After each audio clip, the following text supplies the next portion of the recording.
So let's start.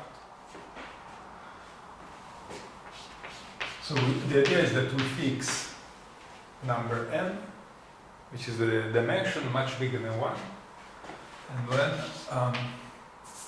we take dynamics on matrices. Удобно вам по-английски, да? Потому что есть онлайн, может быть, и студент. Может быть. Не уверен. So there is a xt, which is just a it's a random process, which in reality is a matrix, where each entry is a Brownian motion. So this is like W11, W12, W1n, and so on. WNN.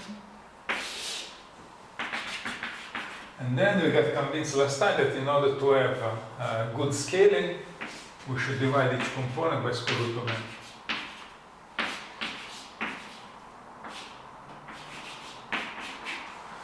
n. And also to make, maybe this is 60. It depends on, it's a random matrix where each component is a stochastic product. Okay, it depends on 2.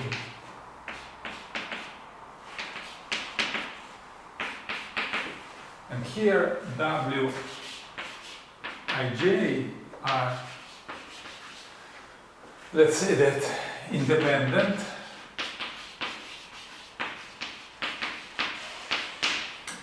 Then, I don't know if you remember, but we had decided that this is like the symmetrization of a matrix. So they are all independent for I bigger or equal than j, and then we had Wji is just equal to Wij.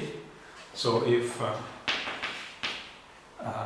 of course I is less than j, okay, so just so the top part are independent, the lower part are just the symmetrization, and then they still didn't say who is below. So for Wij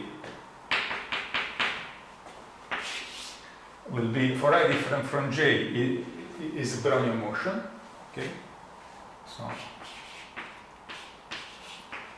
it has the distribution, the same law as Brownian motion, but Wii, it has, because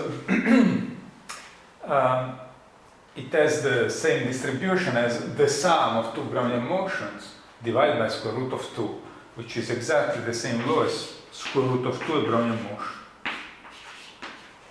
So what does it mean? If you want, let's be precise, okay?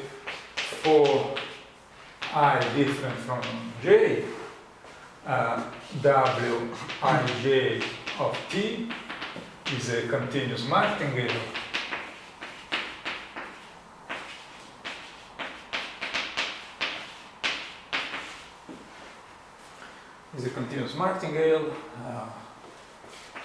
with Wij with quadratic variation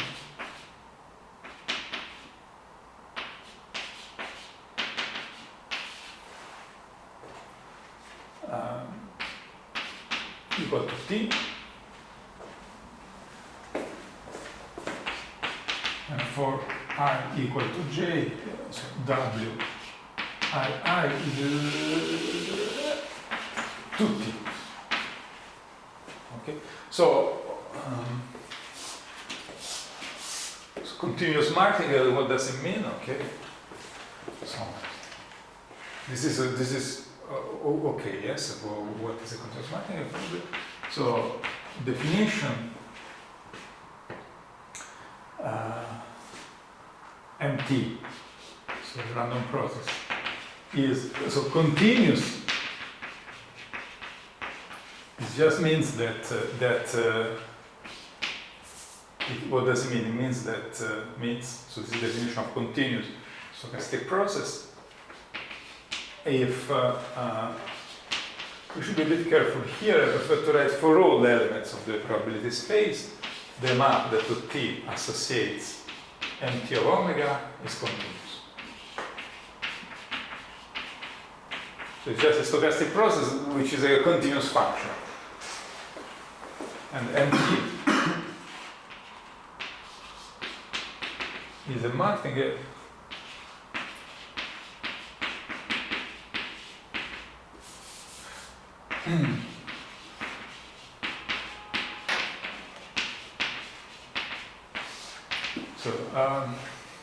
So here again, I don't say continuous almost everywhere. I prefer really to say that it's continuous, really not for almost every omega, for every omega. If you have something which is just continuous for almost every omega, you set it to 0, okay, on the set where it's not continuous. Why I prefer this? Because there are some little problems that otherwise you need to verify that being continuous is measurable in your space, which very often is, like on the sigma, for instance, if you take usually the product sigma algebra on times is just not true. So it's not how you build it. That usually you don't build some process which is continuous almost everywhere, and then I don't know. This just means the continuous trajectories. Yes, continuous trajectories, but not almost everywhere. Really everywhere. Yeah, there is a little. Yes, Kolesnikov defined Brownian motion as a process that has continuous realizations. Yes. Yes. And there are many characterizations.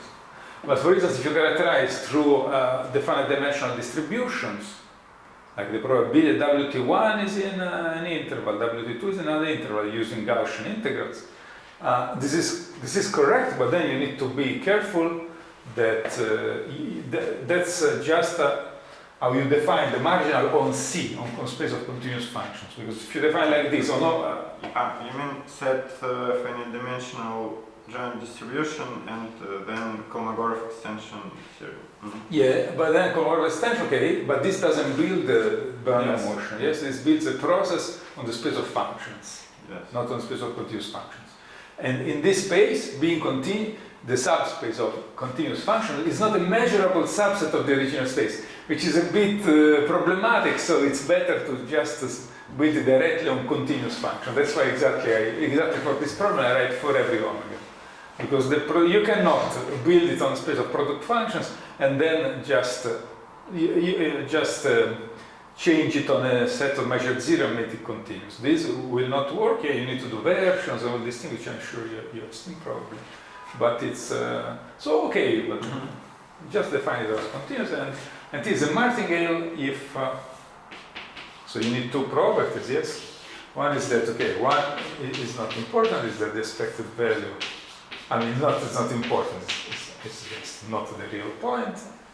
And the other one, that the expected value, let's write it in this way, of MT given M R up to time S is just ms. Okay, here you can give a bit more general definitions where here you can have a filtration the martingale is adapted to, not necessarily the one generated by the martingale itself, but these two notions are equivalent, so we can use that. Okay? So a continuous martingale is at the same time continuous, and so there is a. So is this okay? Yes, the idea of martingale, I think we are all familiar with. It just means that how much you change conditional. If you know where you are up to time s, where you will be. Of course, this is for typical ns. Otherwise, you are just empty.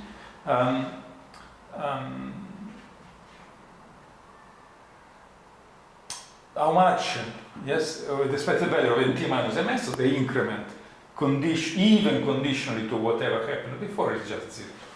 And so there is a simple remark. I don't know if it's simple, but let's say remark. Okay. If MT is a continuous martingale, so I'm a bit sloppy on the filtration, so I'm assuming that you have a space. I don't write it, but I have probably a space with a filtration, which is continuous from the right. Is a continuous martingale. You have seen this, yes? Maybe in the class of stochastic calculus. If you have a filtration, you can always enlarge it to make it right continuous. So, okay, let it write in a moment. It's a continuous, F is a continuous martingale, so it has this two property. There exists.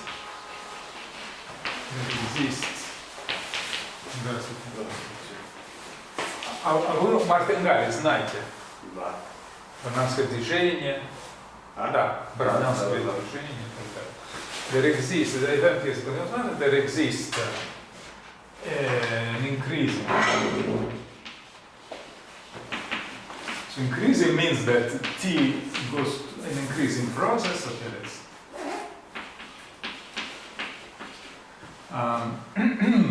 which we call it like M and T. Okay, for continuous martingale there are several different characterizations, but for instance I think the easiest thing is to write that mt squared.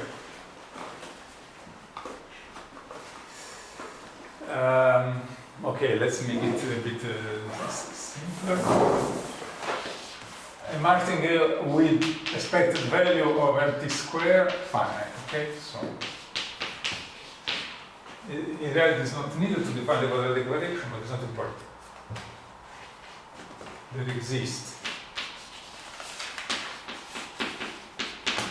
an increasing process such that mt squared minus mmt is a martingale.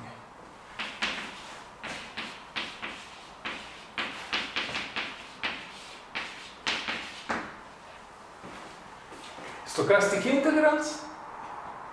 Yeah. No? Okay. Is a martingale. So example,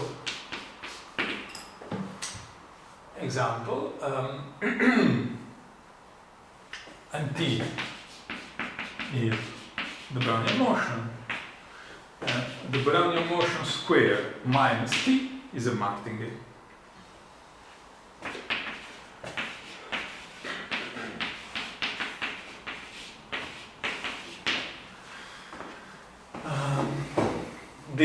This is easy because you can write indeed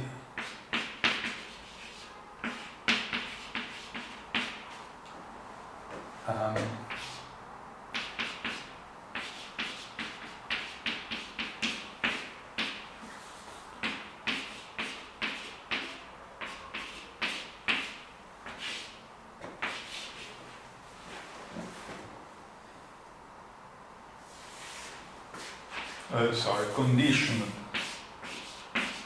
to whatever happened after MS. Okay, so you can write this as WT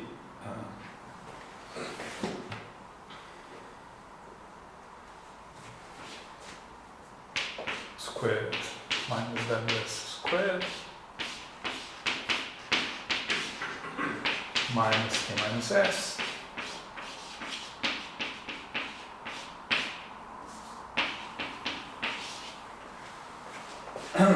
now this is W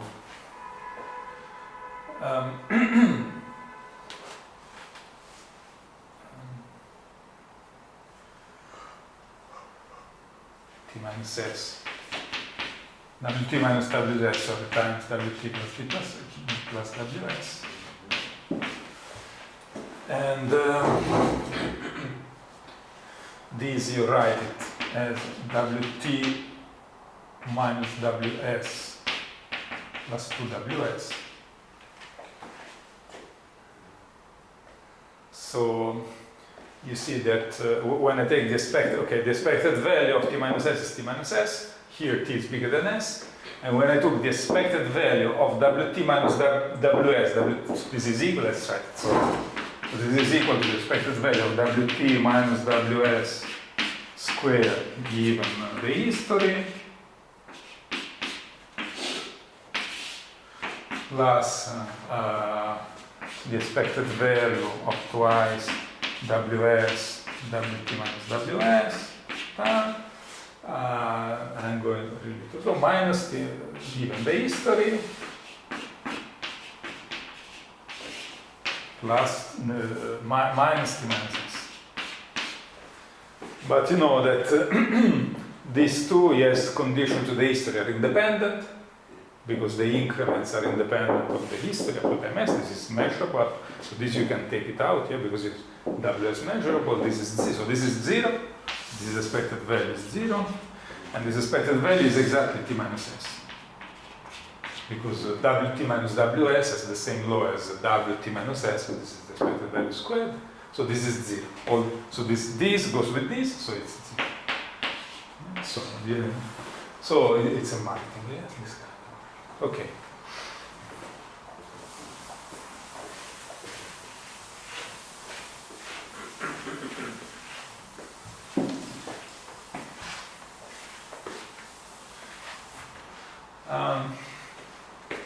Okay, there is something which I will just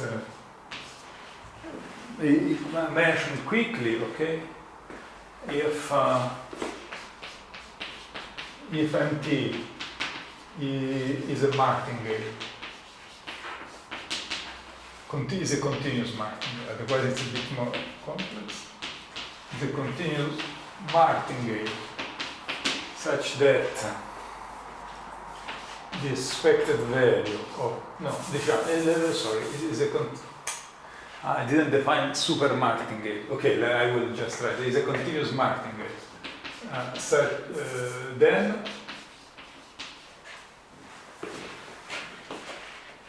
if we define NT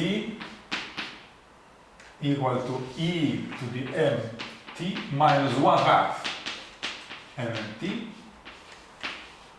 So for instance, for Brownian motion, this would be e to the Wt minus 1/2 t.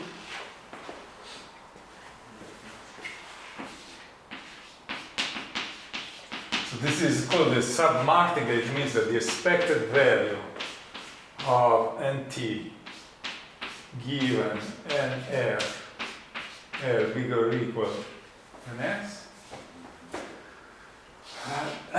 is not equal to ns. In principle, it's just smaller or equal than ns. This is just a simple fact, so in reality it's basically a martingale. So if the expected value of e to the 1/2 mnt is finite, then that's not an inequality, it's really an inequality, and t is a martingale.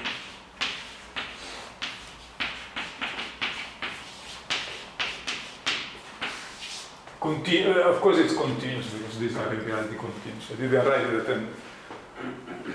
Sorry. Sometimes I made a bracket like this. Okay, I try to stick to this angle.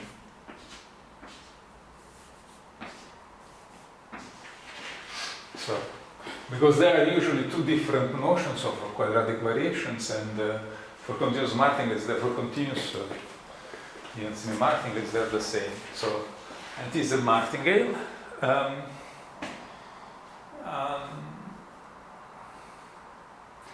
There are various ways to prove this statement. The easiest one is using stochastic calculus. So I think we first write a little bit of stochastic calculus, and then maybe I recall what to do.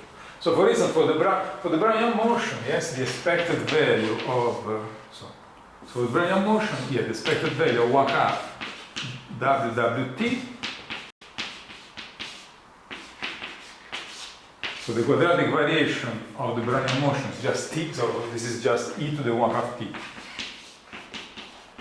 Because it's deterministic. So it's a marking. So this implies that e to the, for instance, I can do lambda Wt minus lambda square over 2t.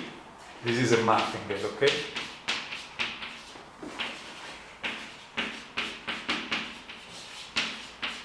In particular, the expected value is 1 for every t because the time 0 is 1 and the expected value of the martingale is constant. You know these things as I understand. Yeah. And you are studying this thing with Kalesnik. So, okay, you stop me if I say something that it's too quick. Okay, then let's do stochastic differential equations in 10 minutes, okay? Okay, let's first maybe prove let's prove a couple of statements, okay?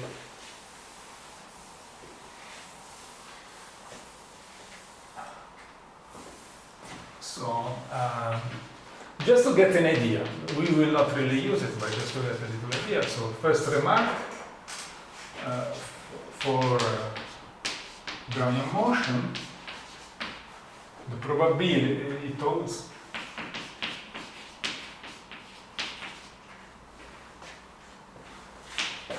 for lambda negative, that the probability that the supremum for t less or equal than t of Wt is bigger or equal to lambda, this is equal to twice the probability that W at the finite time is bigger or equal than lambda. So in particular, this is just a Gaussian integral. This is less or equal than e to the minus lambda square over 2t. You just write exponential Markov inequality optimized over the parameter. So the proof it's immediate, so that's why we do it. So if the Brownian motion starts at 0, yes? So, and then this is the level lambda.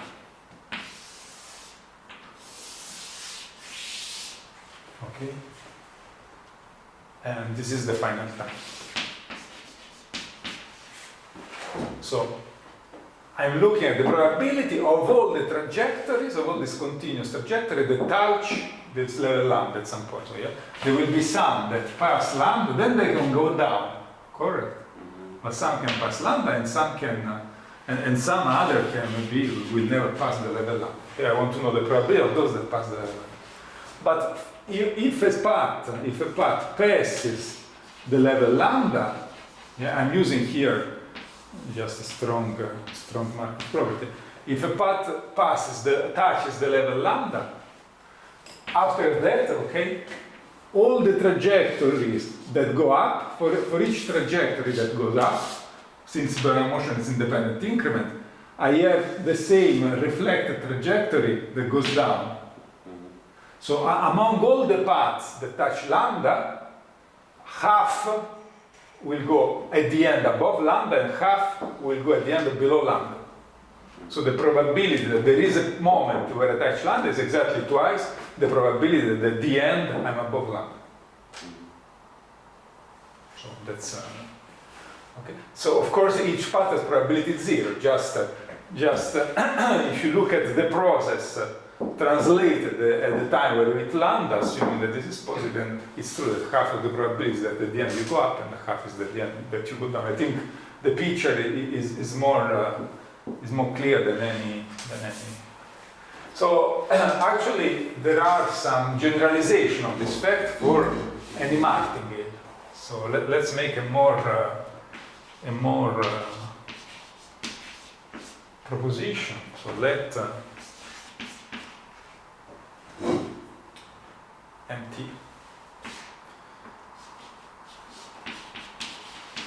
to be a continuous martingale.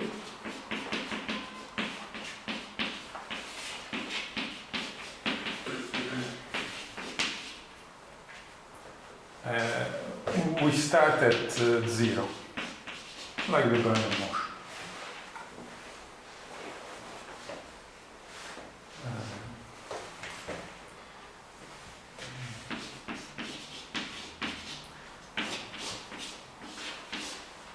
Then the probability that the soup over all the time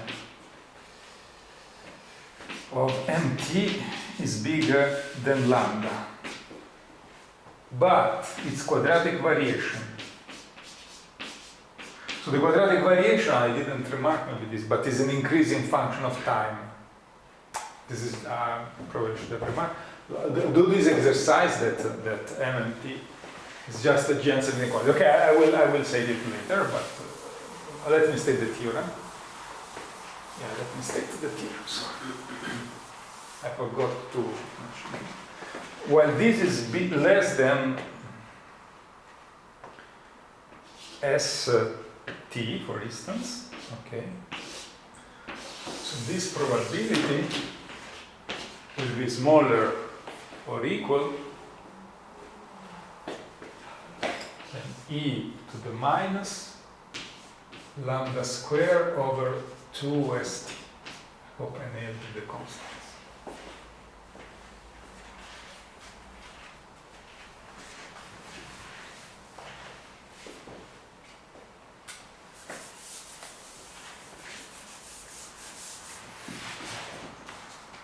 So I'm sorry, I will skip some basic details, but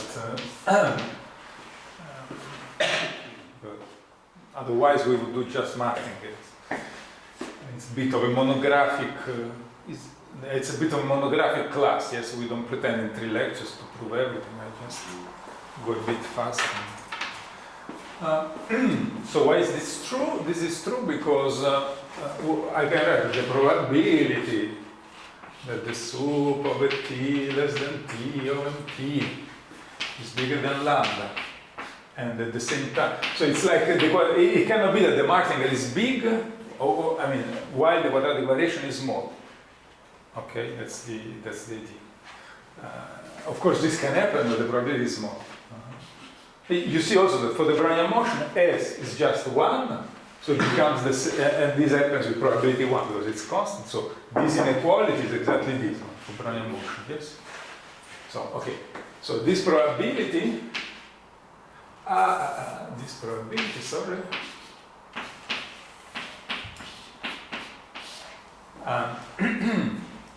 is the same, or let's say smaller or equal than what? Than the probability that this, for all, say, Q positive, the soup of a t.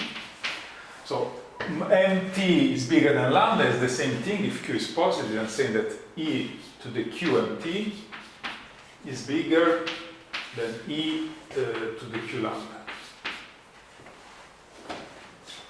And then I remove q square mmt.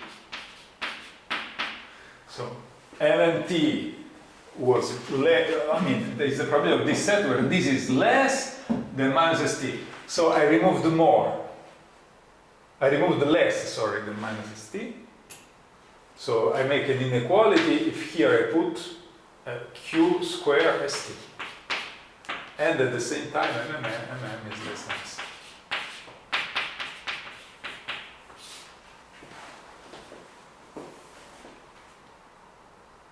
Because these, here I just put the final time here, okay? Just put the final time.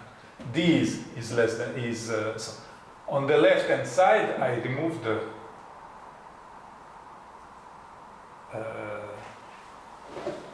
I removed the less, so I added more, so it's easier that this is big.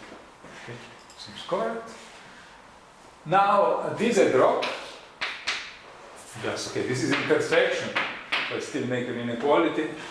If I drop the condition now that the quadratic variation is smaller,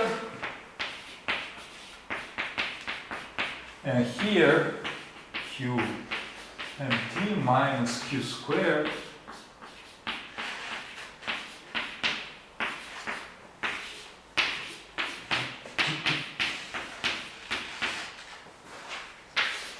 so here I used indeed the fact that mmt is bigger than mmt for t less than big T.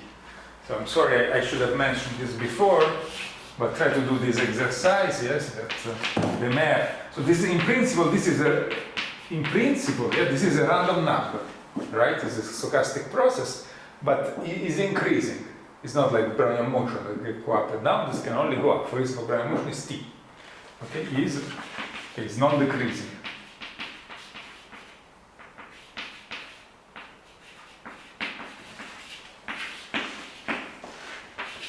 Do this exercise, but it's not hard because m was a martingale. So when I do the expected value of mt square given all the past by Jensen inequality. This is bigger or equal than the expected value of nt given the past squared. Okay, because this is a convex function. So convex function is a soup of affine functions. So you just exchange the soup with expectation. This is true for expectation, but with the same proof is true for conditional expectations. Okay? But this is a martingale, so this is ms squared.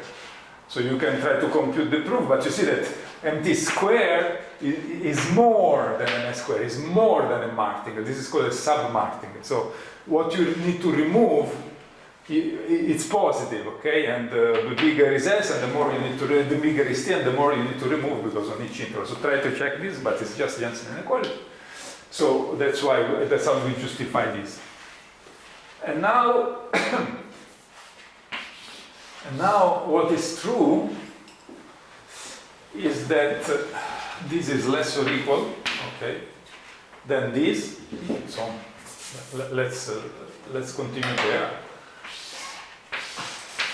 Now, you know that if I have a random variable, no? Let's say positive random variable, the probability that y is bigger than c, this is less or equal than the expected value of y divided by c, right? Markov inequality.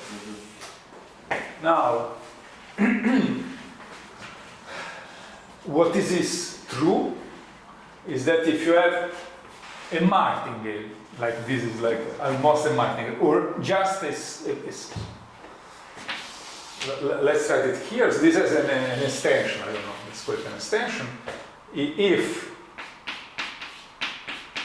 you remember nt was something like this, and if nt is such that is a super martingale, it's called the expected value of nt given all the past up to time s, it's not necessarily a martingale. The inequality we had is enough. It's less or equal than ns plus nt and nt is positive. This inequality, which we can use the same inequality for the soup of nt. So then the expected value of the soup of t less than t than nt, so no, sorry, the probability that the soup is bigger than the constant is less or equal than 1 over the constant, the expected value of nt at the final time. No, at the initial time, sorry. Which is the biggest one. So, the expected value of n0 among the expected value of nt is the largest one because of this. So here is the same as right in the soup of the expected values. So I took the soup inside. Of course, I cannot take the soup outside. Yes, the probability that the soup is bigger than, that's more than the soup of the probabilities. But if this is a positive, why we have here n0, not nt? Because you see, expected value of nt is less, than the expected value of an s for t bigger than s. Okay. So n0 is the biggest. This is the soup of the expected value of nt. Okay. So I cannot take the soup outside, but I can kind of, if I mix Markov inequality, yes, I lose just the same that I would lose for Markov inequality to take the soup outside. Is it clear, the idea, yes? The proof is not very different from that one, the reflection principle for Brownian motion. You stop, you make a stop in time, the first time, here indeed you can go to time infinite, to any stop in time. You stop at the time where nt is bigger than c, and then you use this inequality. This is called maximal inequality for positive supermartingales. It's very complicated name, but it's very easy to memorize. Yes, you can control the soup inside with the soup outside, provided that you kind of lose the same estimation as you would do in Markov inequality. So now what we have?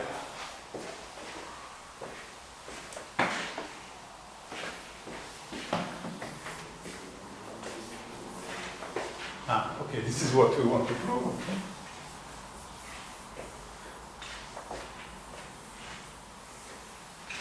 Now, what we have, look, we had M with this quadratic variation, MM, yes? This was the quadratic variation of M. This is a martingale, this is the quadratic variation of that martingale. So if I multiply M by a constant, it's not important, positive or negative, the quadratic variation was the thing that when I square M and I remove it, I get a martingale. So the quadratic variation of QM, and it's just quadratic in this constant, yes? It's just QU square MN, right? Because if I remove to the square of these, I get a martingale provided that this minus this was a martingale. So the quadratic variation is quadratic. And so this is indeed, by the theorem that I erased here, this guy e to the martingale minus oil. I forgot the 1/2. Apologies. E to the martingale minus 1/2 its quadratic variation is typically a martingale, or at worst, a super martingale, satisfies this inequality. So let's call this quantity star. So star is no bigger than the expected value of this at time 0 divided by this. E to the minus q lambda minus q lambda minus q square over 2 st all at the exponent times the expected value of e to the qm0 minus q square over 2 mn0.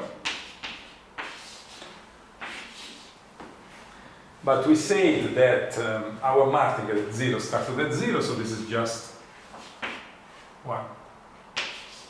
So this is just this. This guy is 1. So this is e to the minus q lambda minus q squared over 2st. So we have got the probability that we want, the probability that the sup over t less than t of mt is bigger than lambda, and at the same time the quadratic variation is less than st, we say. This is less than this guy, e to the minus q lambda minus q lambda minus q squared over 2 st. So this is true for all q positive. Of course, I just optimize over q.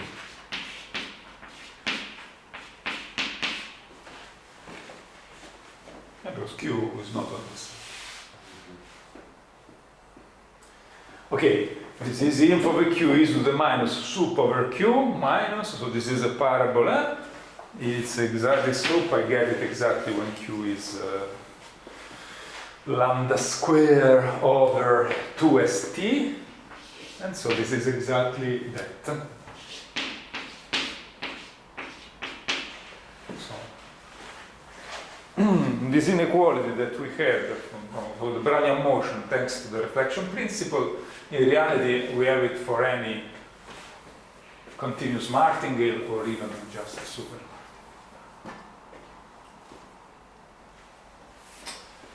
Okay.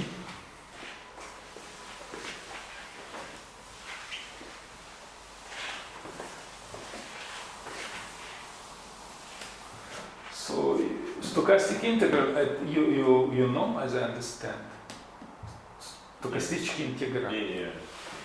I think he knew, no, in reality, he sent me some very difficult question about it, so I guess, you know.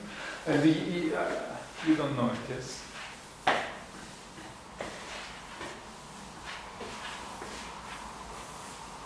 This is not, I think it's, I cannot, but this is certainly not true, that the under stochastic calculus, you just didn't study.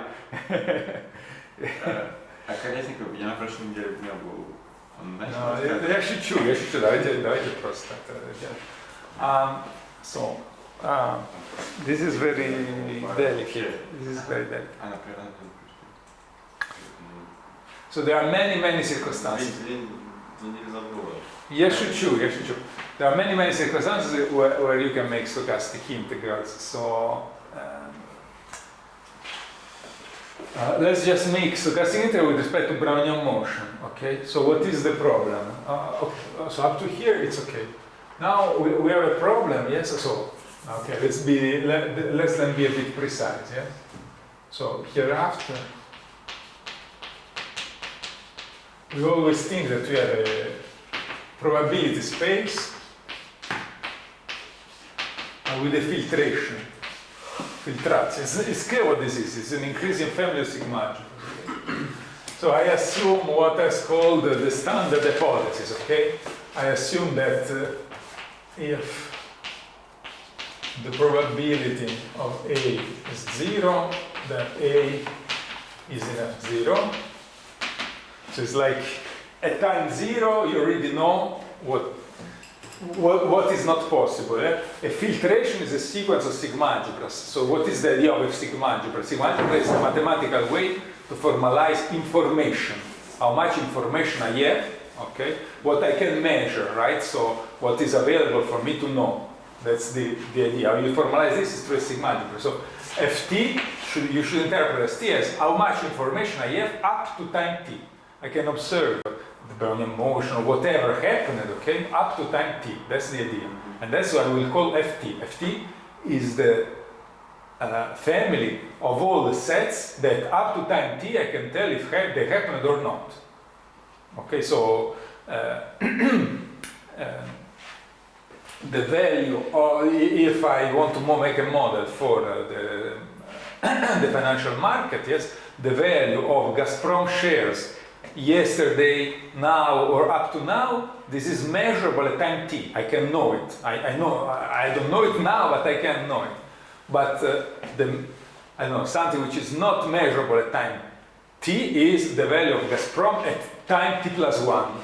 Okay, this I need to look at the future. This is not Ft measurable at this process. It's not adapted. Right? So here we are assuming that at time 0, I don't know what will happen in the future, but I know what almost impossibly happen. I already know that the events that I already know at time 0 what cannot happen in the future, almost cannot happen at the same math as probability 0. So that already at 0 is complete here, and so it's complete with these A are all the one in F. It's on the big math. And the second thing is that the sigma algebra is continuous from the right, so that Ft is the intersection over S bigger than T over Fs. Okay, there is no discontinuity in this information. Somebody that looks just a little bit in the future with respect to myself has the same information as myself. Okay? Now, why this may look weird, but in reality, if you have a space like this, okay, which doesn't satisfy these two hypotheses, you can always enlarge the filtration in such a way that these hypotheses are true, and whatever is a martingale remains a martingale, whatever was adapted remains adapted, whatever, all the things, the definition that you give, they are still true on this new sigma. Okay, so so we assume it without any things. So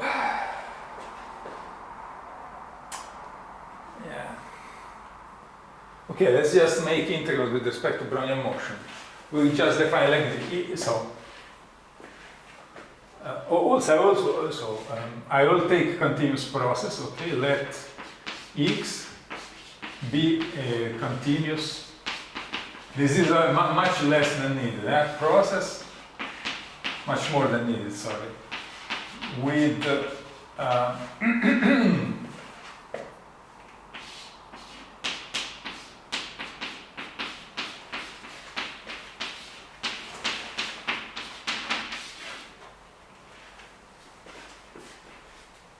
so this is continuous we define at the beginning just means that its realization as continuous functions of time. You have certainly seen that it's just progressively measurable, it's more than enough, you can adapt and so on. Okay, and also, xt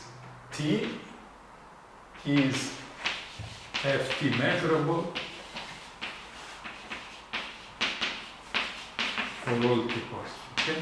So it's like Gazprom shares at time t, not Gazprom shares at time t plus 1. Okay, something at time t. This is called adapted. I'm sure you have seen this. Anything you want to do usually is adapted because nobody can look into the future. Cool. So what is the problem here? So this is reasonably good, the stochastic processes.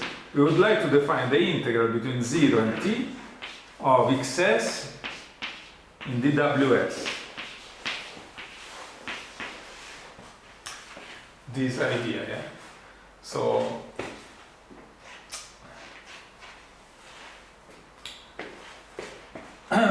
what is the problem of this guy? The problem is that I know how to make integrals with Lebesgue measures. If here there is a function of bounded variation, what does it mean bounded variation? That its derivative is a measure. So if the derivative is a measure just on R, yes, on R plus, whatever, I just I interpret this as xs in D, that measure, and that's a clear meaning, okay? The problem is that the Brownian motion, as you probably know, doesn't have bounded variation. Actually, it's just order of every parameter, less than a half, but not even 1/2. So this really implies that this derivative is not a measure. Okay. Actually, there are situations where you can fix this. Yeah. Okay. Let's make a very quick crash course about this. Yes. Suppose that I want to make a reasonable definition of xs in the ys. Okay. So examples where it's easy. X is continuous and y is in C1.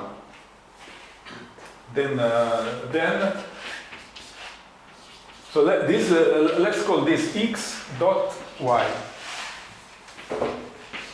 at time t. Yes, this dot means this integral.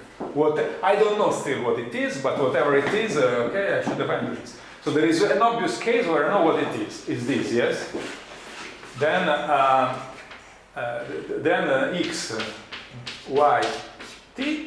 This just means the integral between 0 and t of xs, y dot s in ds. These are two continuous functions. The product is continuous. That's Riemann theory of integration. However, there is another. So even more. Look, the map that associates to xy in C0 times C1, x dot y in C0 continuous, or even in C1 in this case, this is a continuous map. If I change x a little bit in C0 or y a little bit in C1, this changes a little bit, so the derivative of this changes a little bit, uniformly. So, okay, let's look at this as symmetric values in C0. It's not important, but yeah, this is a continuous map from C0 times C1. There is another case where it's more or less obvious. X is in C1 and y is in C0. Okay?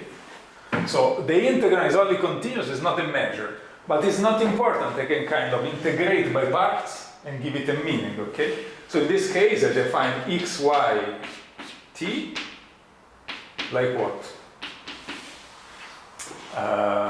So if I integrate by parts, I get xt, yt. So this is not this is just really the product of these two numbers.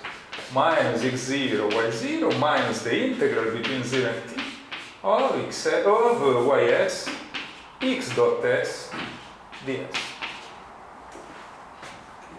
if the paths are smooth, both are smooth, this makes sense perfectly, and then when I take the limit here, this makes sense perfectly.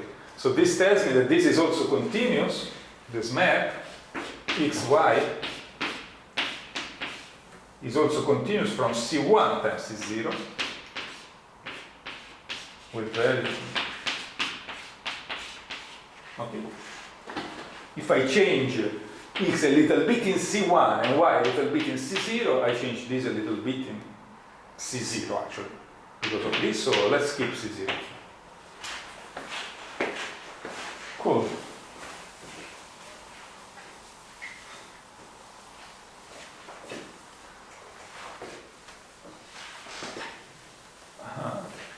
Then I can make the space for gamma in 0, 1. Okay. I can make the space C gamma. This is the space of XS. S less than T. Let's fix such that the sup over S and T of XS minus XT divided T minus S to the gamma is finite.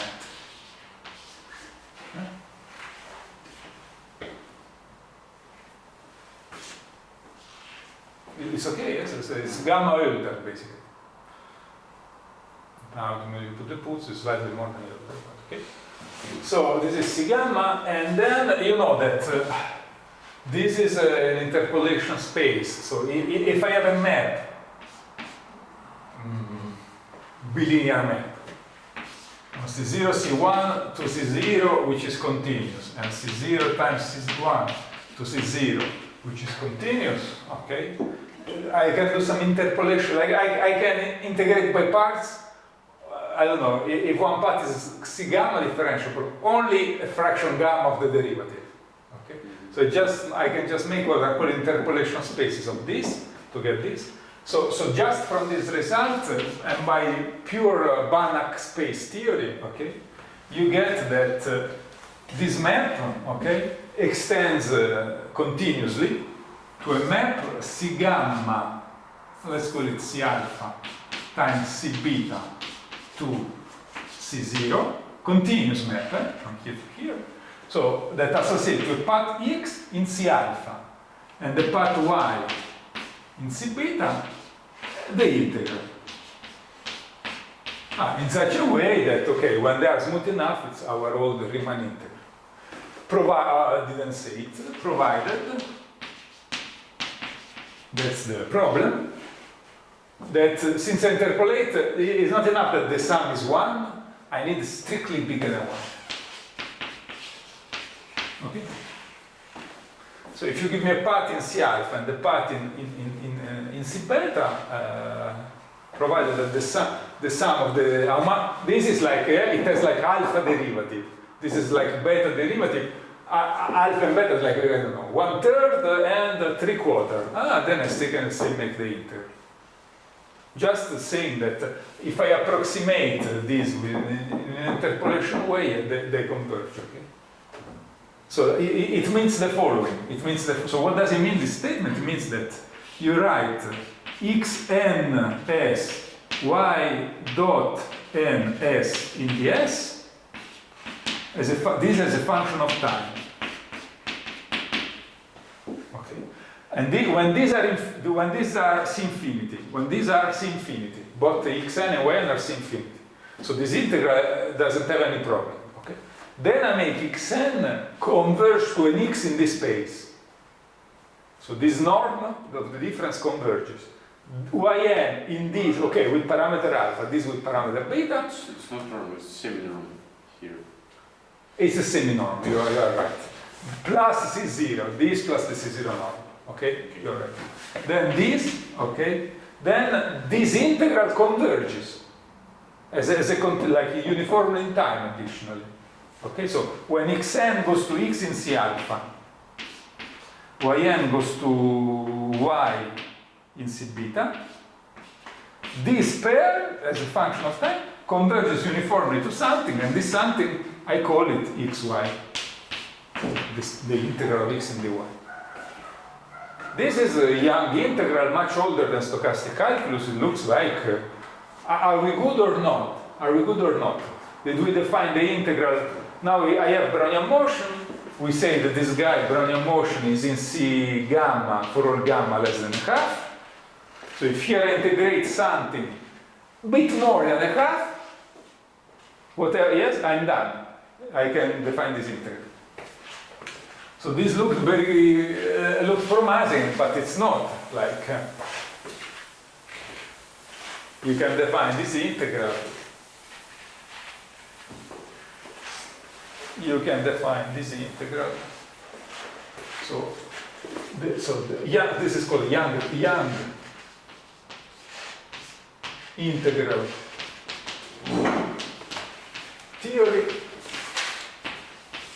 defines uniquely, like, I mean, if you converge where something converges, what do you want more than that? Is I'm defining Stratonovich integral.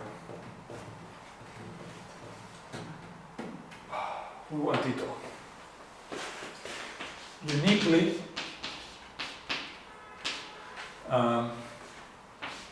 sorry, let's call this not a dot with an open things like this. Sorry.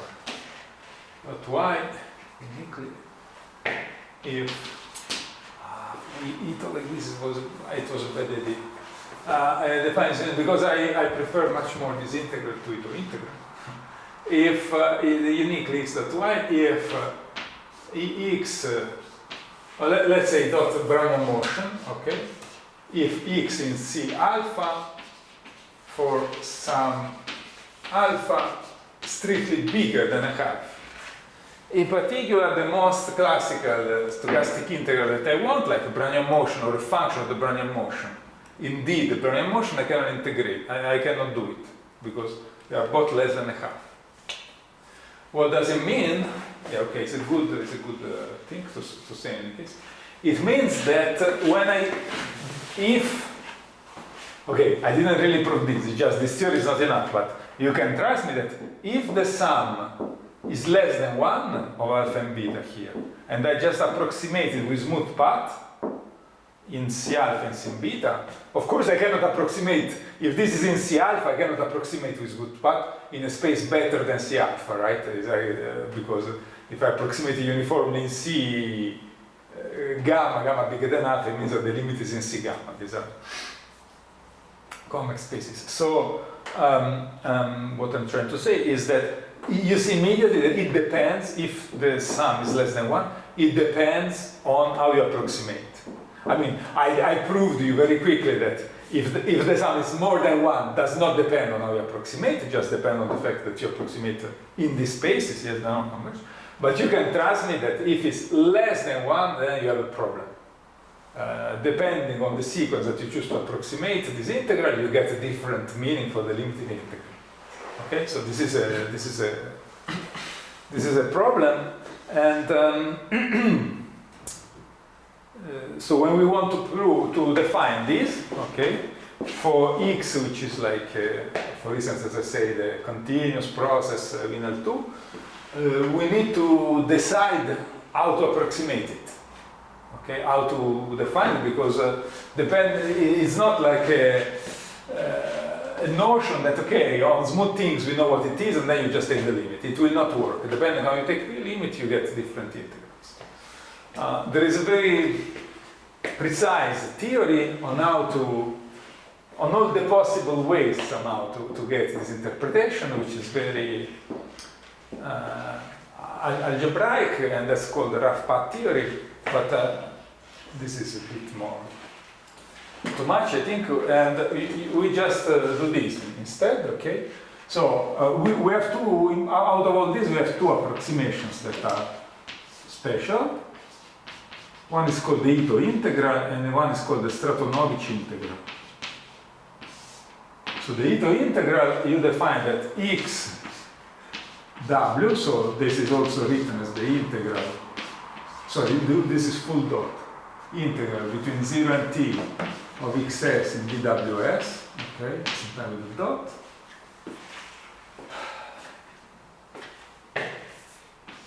and this you obtain it as a limit when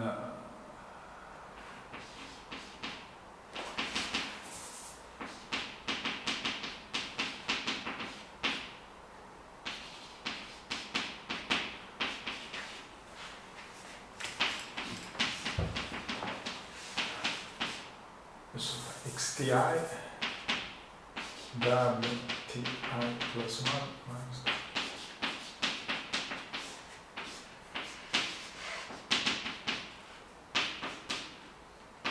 So what does it mean? Yeah, you have your interval from 0 to t, you divide it in small chunks.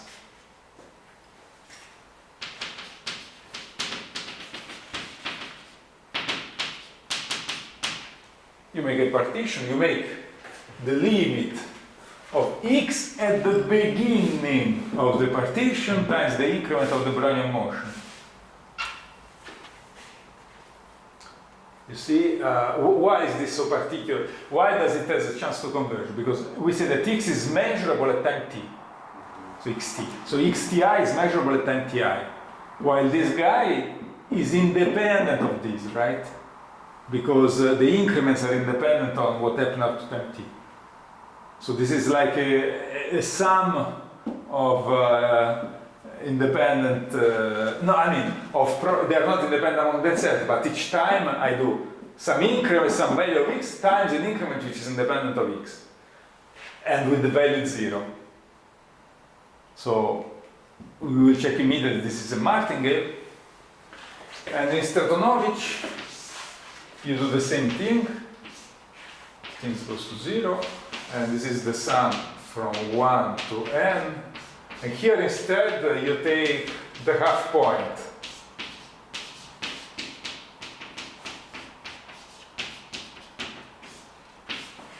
Oh, t plus 1.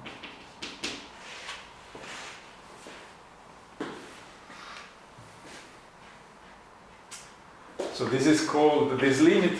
Let's check super quickly that this limit exists. And this is the hollow dot.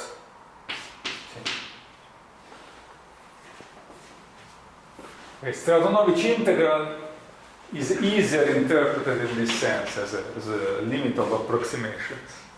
So this rough part here is called the geometric rough part.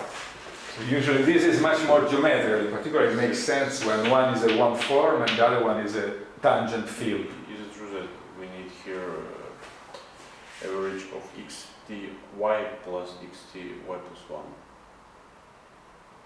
Not average of sum of xti and xti plus 1? No, is x at the middle point, at the time which is the middle point. Yes. You made me doubt that, yes. It's just, you just change the time, not where you put the let's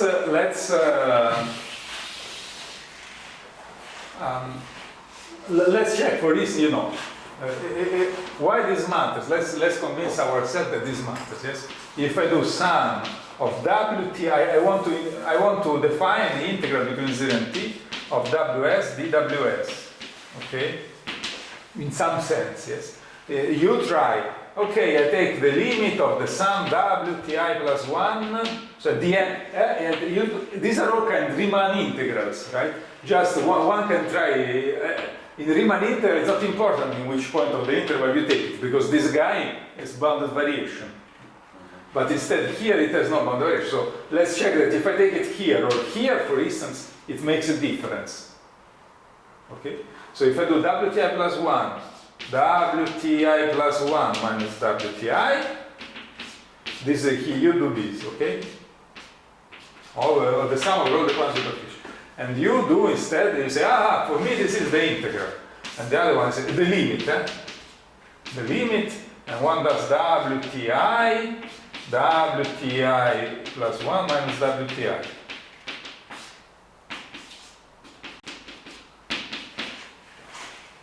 Okay? And then, okay, let's assume for a moment that this limit exists. Okay? So this will go to some I1 and this will go to some I0. Okay, so if I want to check the difference, I1 minus I0, okay, what is it? This is the sum, is the limit, okay, is the limit of the difference of these sums, which are exactly WTI plus 1 minus WTI squared. Now, if this was a nice function, smooth, this sum go to 0 when this was Lipschitz, the difference of these two, or even just bounded variation, would be like Ti plus 1 minus Ti squared. So when I make the limit go to 0, this sum is like order 1 over n, roughly speaking. This is okay. But instead here, what this is a sum of the square of n independent random variable, each with variance Ti plus 1 minus Ti. Okay.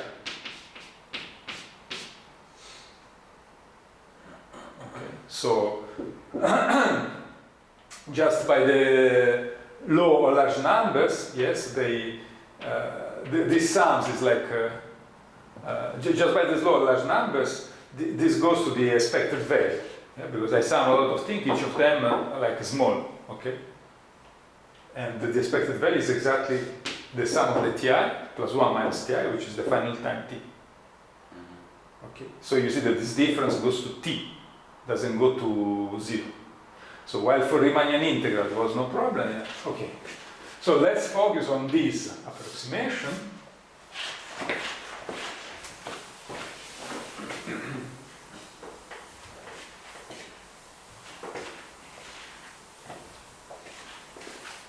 I think I say something stupid, yes? Here you should do it Te plus xti plus 1. I'm supposed to know these things. Goodness, I doubt for a moment. No, I said it correctly, sorry. I think that both works. Both works. How is it possible? You should take the half point. No, you should take the half point, but if you do geometrically, you should take the last point. I have a little bit of a problem. It's not important because we focus on it, sorry. I'm supposed to know these things very well. I don't know why I have a moment of a doubt. So, okay, but I mean, these things very well, not this. So, let's check that this is a martingale, okay? So,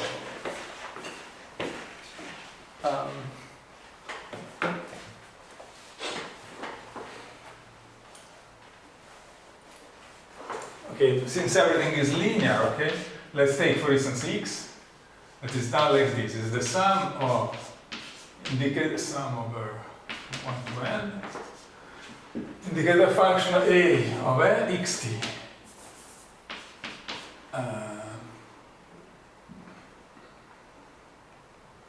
times some random variable. So this is intervals.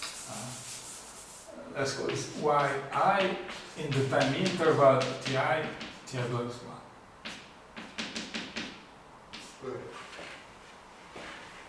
It's okay, yes. Between time t0 and t1, this is a random variable, t1 and t2 is another random variable, and so on.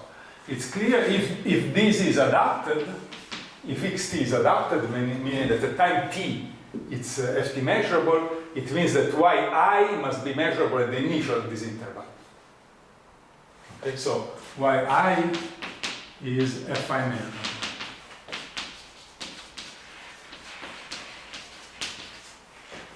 Then when I do the definition of the Ito integral,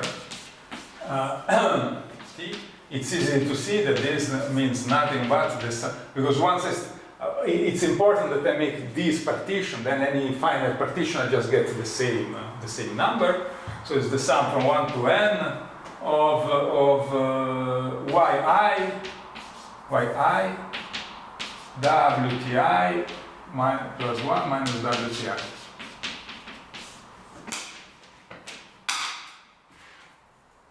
Just because it's x at the start of the interval time this, and once the partition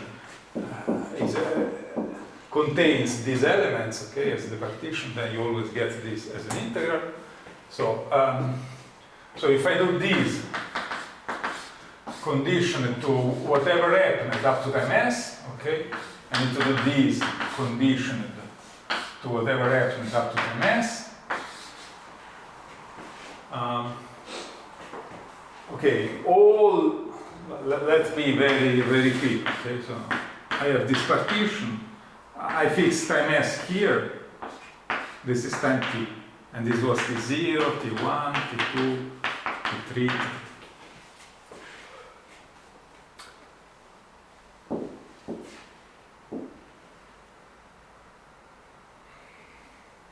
So the first parts up to here, they are exactly, let's check for instance when s is exactly one of the values of the partition. This guy will just give you into incremental motion.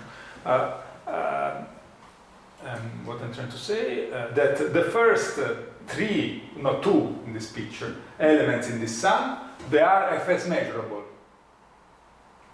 Okay, so when I condition to whatever happens to the ms, I get exactly the same number for the first two. Okay.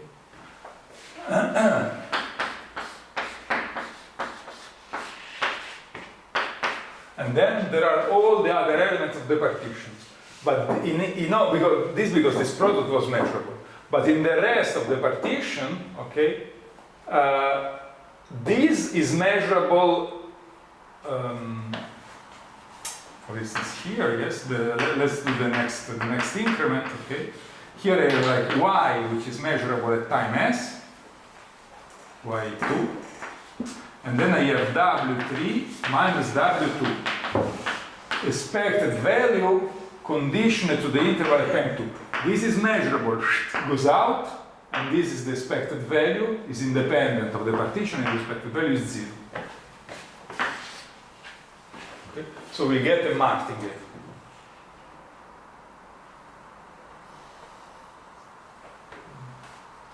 This word, yes, when I go to the next interval, even the expected value conditioned to up to here is 0, so certainly it is the one condition at time s. So this is a martingale, and you can also check that just really taking the square and making the same argument that xw, so this is a martingale, and this quadratic variation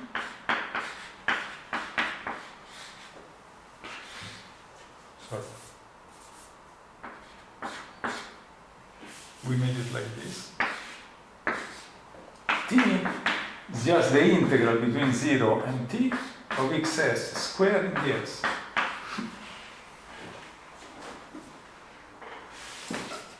How do? You take this sum, you remove the squares, and the same as we proved that wt square minus t is a martingale. Okay, you can just play with the squares of sums.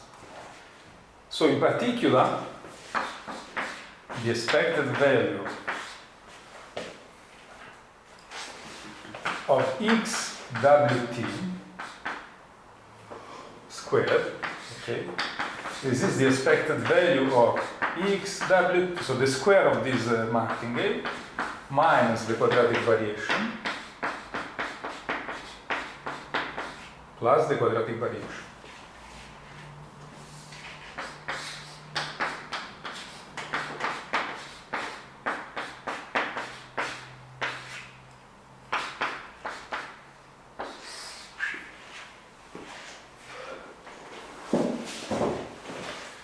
Now, this is a martingale, so its expected value doesn't depend on time, and the time 0 is 0. 0 minus 0.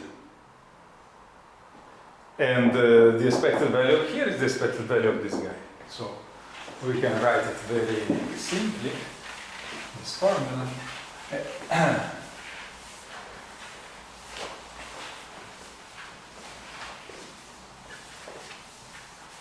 That's the expected value of the integral between 0 and t of xs and dws.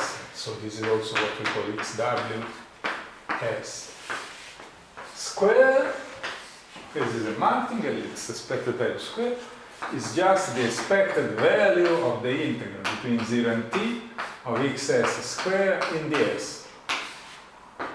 So this is what? It's just the norm of x in L2 of 0t times omega squared. Yeah, this is the L2 norm squared. Why we have here big T, not small t? Ah, sorry. Sorry. Let's put a big T everywhere. At least if x was a simple function like that, a finite sum of random variables. So, what did we define? We defined a linear map from, okay, that random variables like that, simple random variables, let's call them simple stochastic processes like this, from S as a subset of L2 of omega. Okay. So these random variables, I can look at them as elements. Sorry, also why not? I can do times omega, and then I have a linear map to this integral, okay, x, which is here. X is an element in here, which is a substitute, and I have a map to this, which is an isometry. Yes, to L2 of omega.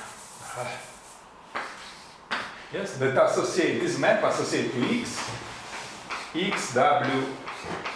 Let's say at the final touch, for instance. Okay, and this is an isometry, namely the expected value of this squared, so the L2 norm of this, is equal to the L2 norm of this. So an isometry that I define on a subset of L2 of Hilbert space, I can define it by continuity on the closure of that space. So any process that you can approximate with things like this, where this is measurable at time ti, however, you can define this integral. So if you want, that's why you write it as a limit of series. Yeah, of like sort of Riemann series just approximated at the beginning, because it's how you approximate the process, how you approximate it just with its value at the beginning.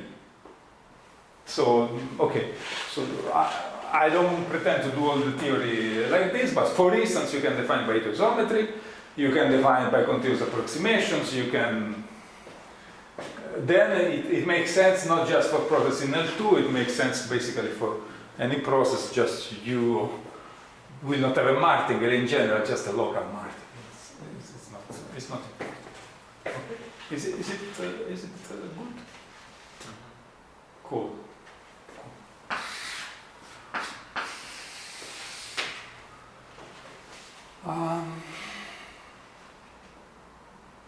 So it's just the limit of the Riemann series, but taking the approximation at the start of the point, because if you take another point, you get different results typically. Unless x is not at least c gamma, with gamma strictly more than 1/2. Then you approximate as you want, you always get the same number, given this Young integral we discussed before. Are we good about this? Yes? Okay, this is the Ito integral, and it's a martingale and it's satisfied, and this is the its quadratic variation is that. Okay, so nt equal to x w t is a martingale. The expected value is finite if the expected value of x squared is the integral is finite with mnt equal to the integral between 0 and t of x squared ds. So this is a normal integral. Okay, this is in L2. This is just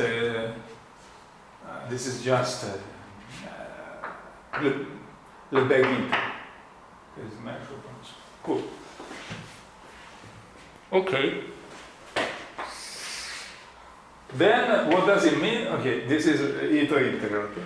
Then we don't need it really. Then I want to do SDEs. SDEs, stochastic differential equation. I want to give you an idea.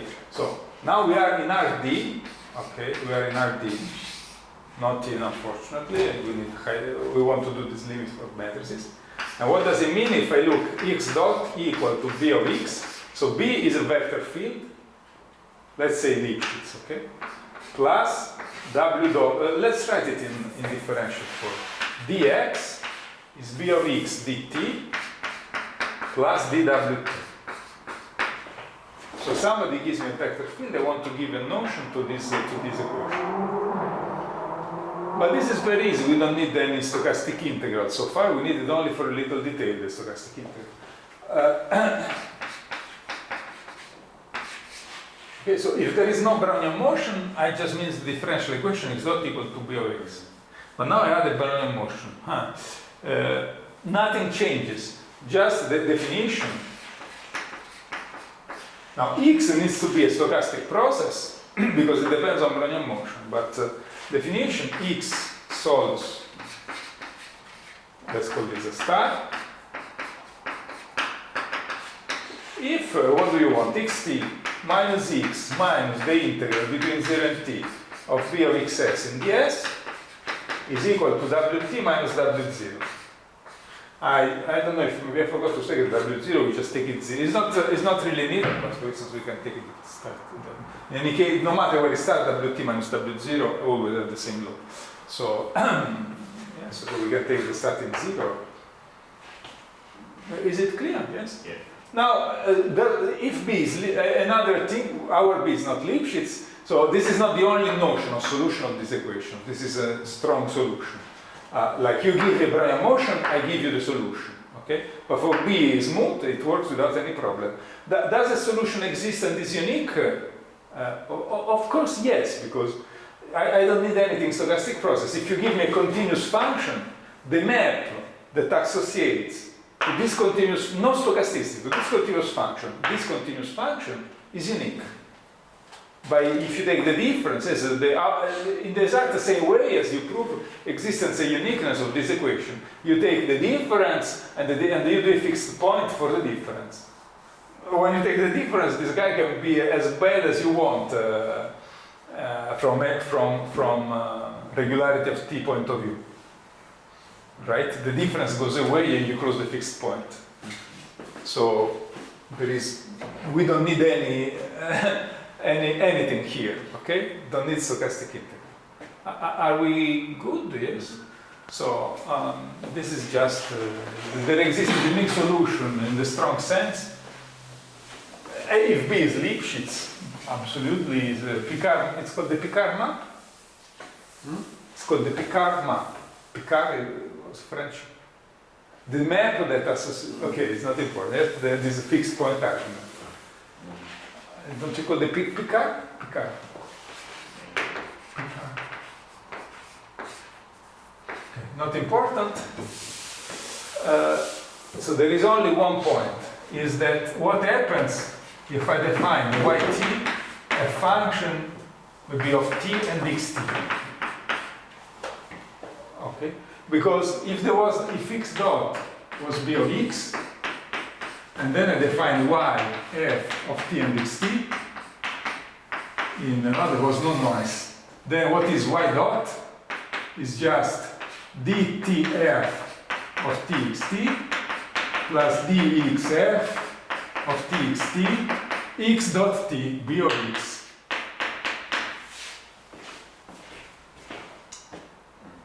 Right? So now x dot is the thing, so we would expect, yes, that dy is like an informal way of writing the derivative, because these objects are like C alpha, not really differentiable. So, but like, it's just this equation is just a formal way to write it. The only thing that makes sense is this integral form.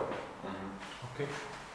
So here we would expect dty is, okay, dtf of txt.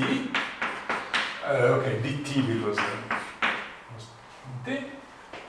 then there was this time x dot, so I would expect, right, dx f of txt b of x dt plus dxf of txt dwt Yeah, because dx was this and this. The problem, and then we finish here. Yes, if everything was regular enough. What is the problem? The problem is that why is this formula is true? Because if you start to make approximations, you write y at time t plus s minus y at t, then you make the derivative, right? So this you write as a dtf t minus s plus small o of t minus s. That's the first order, dtf in txt plus something that times t minus s plus something that goes to 0 faster than t minus s, because this is smooth. Times by s. S, sorry. S, right. Plus, then there is all these guys the same. So this guy certainly you have the same thing, right? So exfb at txt s plus mod of s. So when we send s to 0, this comes. But then we have this guy, okay? And this guy with Brownian motion. So what would we have? Here we would have like dxf. Let's write all the term in txt. Wt plus s minus Wt plus d1 half dxxf at txt Wt plus s minus Wt squared plus something which is smaller in the difference Wt plus s minus Wt squared. Okay. Now we are pretty happy. Then we take s to 0. Okay, we make the sum. We make some of the increments if you want to recover y time at the final time, for instance, yes, yt minus y at 0. I sum all increments like this. Okay, this gives me indeed the integral. So it's the integral between 0 and the final time of dtf in txt dt. This, when I take the increment smaller and smaller, goes to 0. This gives me dxf in txt b of xt dt.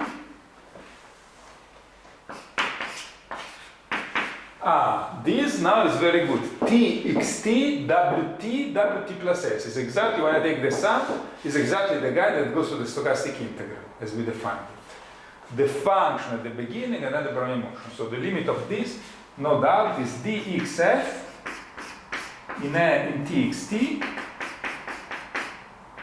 e to the wt. This goes to 0, this goes to 0. And this, however, we have already seen that when I sum things like this, I get in reality dt. I get yes. Let's take the expected value. I don't know if you take the expected value of this. This is s. It's not a small o of s. The expected value of this guy. This is measurable. So it's I don't know. F was the square. Dxf is 1, and I get expected value of t plus s minus wt squared. This is s. It's not a small o of s. Since wt is not even elder 1/2, I cannot discard the second order term. I need to keep it. And so here I get, when I make a lot of sums with these small increments, they just give me 1/2 dxxf in txt ds dt. And the rest goes to 0. So this is known as Ito formula. So this is f of txt.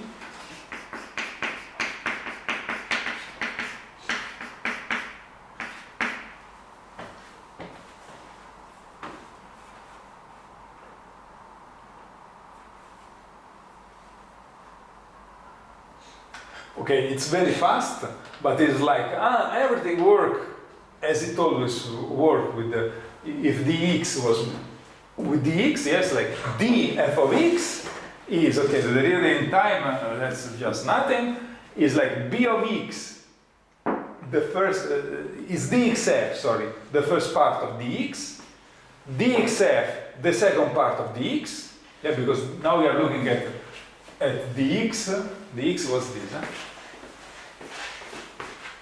dx is b dt plus dwt. So when I compute like the differential of f, this is like, you should be, this is the integral of df of txt.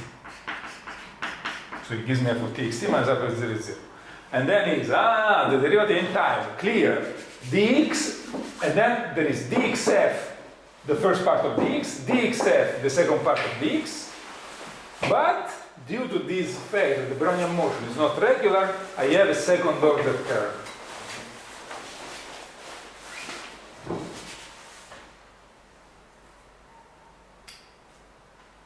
So this term is called the Ito term. And this is, okay.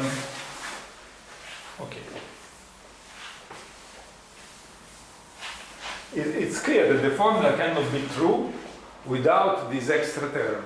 For instance, if I just take the Brownian motion, so dwt is just, xt is wt.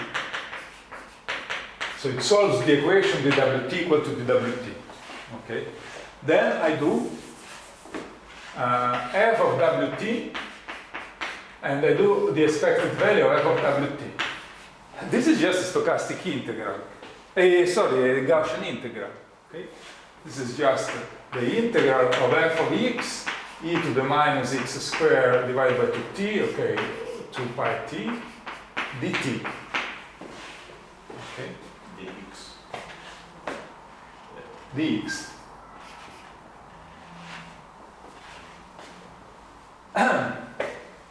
And so, if I use the formula there, this is okay. This is equal to the expected value of f of 0 plus.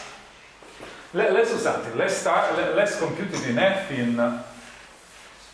It's nicer. In f in wt plus x on this one. So this is equal to f. So this f at the final time minus f at the initial time, which is just f of x if w0 is 0. And then, so if I follow there the Ito formula, b is 0, that the function doesn't depend on t. Here I get a martingale, yes? dxf ws dwt plus, so, but the expected value, yeah? X plus x. And then I get 1/2 the expected value of the integral of dx xf in wt dt.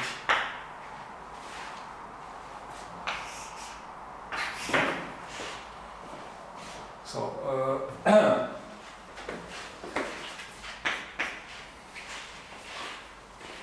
so if there is no so and this now, so yeah, this is just the integral e to the minus f in y in x plus y e to the minus y squared over 2t dy 2 pi t. And just because this is a big T. So if I take the derivative in time of this, right, this goes away, this is 0, this is 0, this is a martingale, at time 0 is 0, the expected value, so this is 0. This is not 0 the object, its expected value is 0. Okay? So this is, okay, the same integral, but with f exchanged by the second derivative of f, there is no time here. And e to the minus, etc. and dy. So when I take the derivative in time of this object, I get the second derivative of this 1/2. It's absurd. So say if there was no this, okay, if there was no this, if there was not this guy, I will get that the derivative in time is 0. But I know that this instead solves the equation. This is the fundamental solution, so it's just the equation. So you see, it's the same kernel on the second derivative, yeah, which commutes with the kernel. So in reality, if I define this as u of t and x, the formula gives me indeed the correct path for the expected value. It tells me that dt u is equal to 1/2 the Laplacian of u. Okay, so it's clear, like, it's not a proof that this is correct, but it's clear that something extra you need to add, because you know that dtu is not 0 here. Okay, so if instead you had x dot equal to b of x plus also dx equal to b of x dt plus dwt, then you would get that, okay, then you get that formula. So for the expected value, you would just get, if you change here w with b plus w, you will get here just plus b du. Okay? The usual thing. Okay, so this was just a super quick introduction to SDs. And let's check. Okay, now we had, instead, we had this matrix, which I introduced at the beginning. Sorry, then there are, yes, Brownian, not 0, sorry. Brownian motions everywhere. Brownian motion, Brownian motion, Brownian motion, Brownian motion. Of course, what is it? It's just a stochastic process in Rd, where d is n squared, the dimension of the square of this matrix. So we can use, like, all this formula will be true just in their higher dimensional version. So, okay, it's probably too much material for sure. So from x, this is symmetric, its eigenvalues are really probability 1, and okay, to be, so this depends on time, yeah? So let's say that at time 0, I don't start with 0, 0, 0, 0, 0. I start with an initial matrix. Like, because this is like an ODE, I can start no matter I want. But if I want that this is an evolution of symmetric matrices, I can always choose the initial condition, the initial coordinates in such a way that this is just diagonal, okay? And this is a little detail, but to avoid technical complications, I assume that all these are distinct. So there is the largest. So I start with a little, not really with all eigenvalues. I already start with a matrix which has a bit of different eigenvalues, because these transformations are singular when the eigenvalues are the same. So if you start all in 0 at any positive times, they're not the same, but it's easy to think that they're never the same and that we just live on the space of matrices that are symmetric with all distinct eigenvalues. We will check this maybe very quickly, but if they are distinct at some times, they are distinct at all later times. Okay, so we do this, and then we have this theorem that let lambda 1, lambda n be the eigenvalues of xt. So they are all random. They are all random variables, okay? Stochastic processes. Then the lambda I solve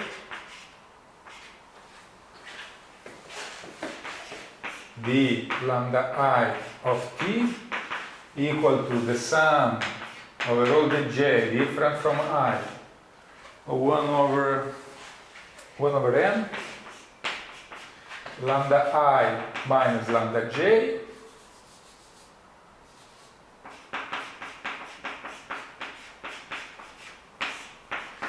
plus 1 over square root of 2 over n dwi, where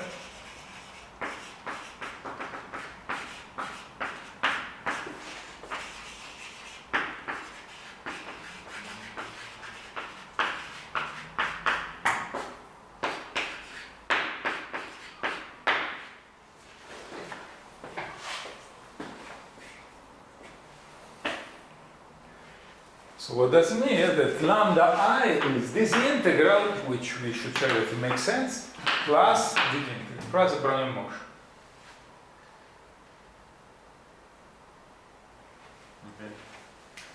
It's a lot of stuff, but sorry, this, let's call this dBi, because I call that Wi. These Brownian motions, okay, are not these Brownian motions. I don't know, are not the one that are some complicated functions of these Brownian motions that still make them a Brownian motion. For example, if you take two Brownian motions, you sum them and divide by square root of 2, the result is still a Brownian motion.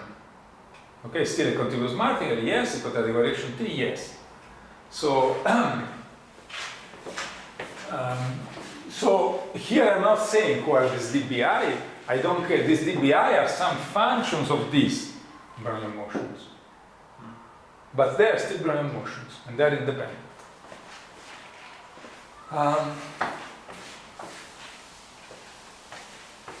So, how to do this? You just use the formula and do the computations.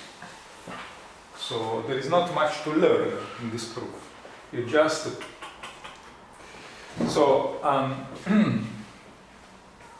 there is only a complicated point, which I think I will skip it because it's really too much stuff. And this is that this differential equation is well posed. It admits a solution, and the solution is eigenvalues that never meet. Why is this true? I mean, because we say, there is absolutely no problem if this is Lipschitz. But I'm looking at this, yes, as a dynamics in Rn.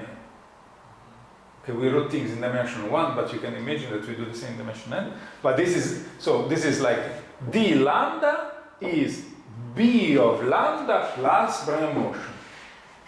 We are very happy, just b of lambda is all but Lipschitz, because it's 1 over lambda minus lambda j. So to be precise, I can even think that is like z, since I remove the case j equal I, yes, this is like, this function is like, is a function which, when lambda and lambda j are different, is this. And when lambda I equal to lambda j when these two are equal, it's just 0 on the diagonal, yeah, because I don't add it here. So if I want to remove this j different from I, I write it in a nicer way.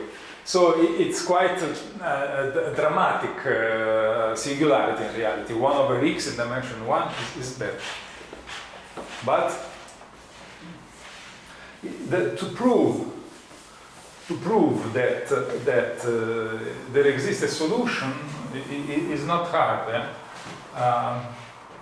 We can make a sketch of the proof.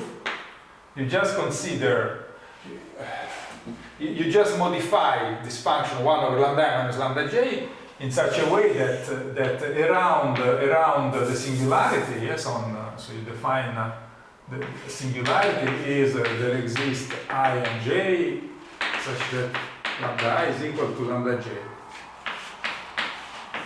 This is a subset of Rn. Okay, this is lambda in Rn. Then in the neighborhood of S, you modify that function. So you define phi r equal to of lambda equal to phi r of lambda. This is a vector, okay?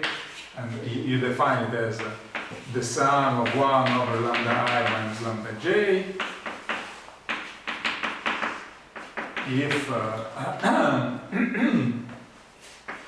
the distance between lambda and S is more than R. And then any smooth extension.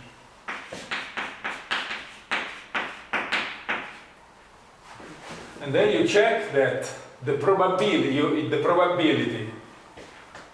then you define a stopping time, tau r.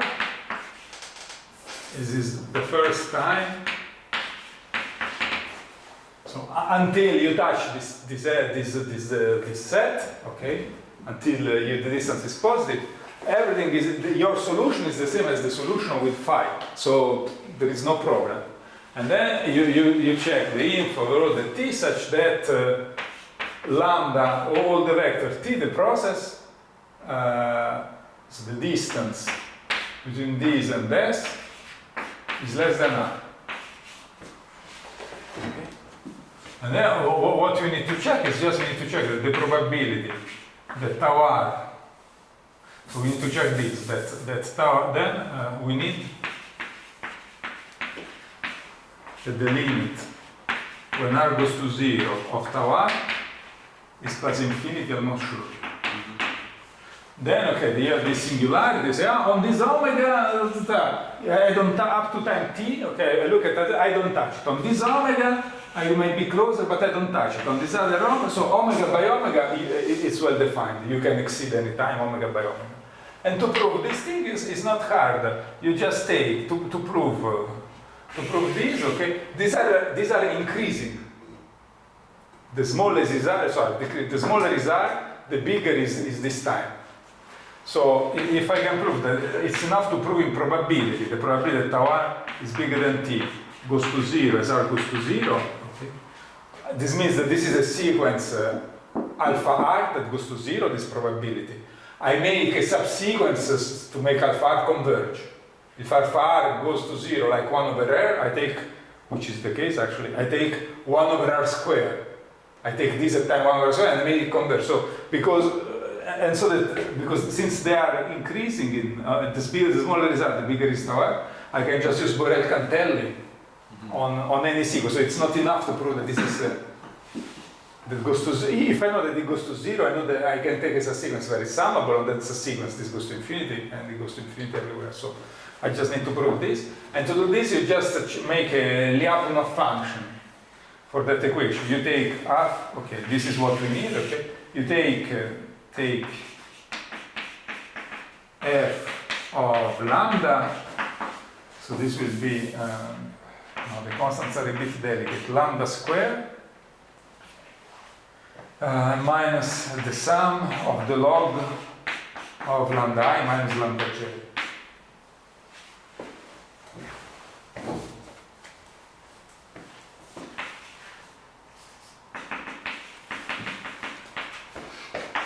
Divided by n.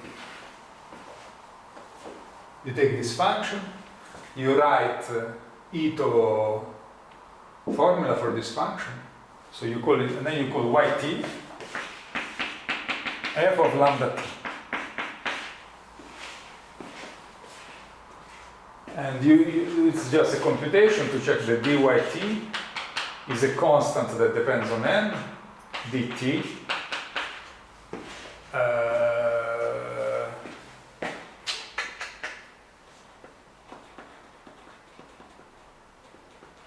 plus another constant times the Brownian motion. So the probability that the sup of t of yt is large is that the probability that this is constant t does nothing. I mean, for an interval time remains fine, constant time t. When I integrate, yes, yt minus y0 is constant t plus the Brownian motion. The sup of the Brownian motion is bounded, so this function for each t the probability, so the probability, that's right. The probability is just a sketch. I know I'm pretty fine, super fast. I'm is bigger than some constant. Yeah, is less than. You use just the formula for the Brownian motion. Okay. So this is small when the constant is big. so there are several constants here, but it is a function of C, of T and C, such that the limit when C goes to infinity is 0.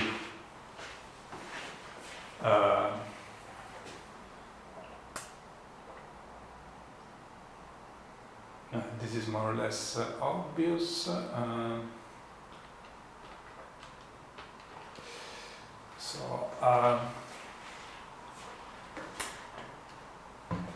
Because I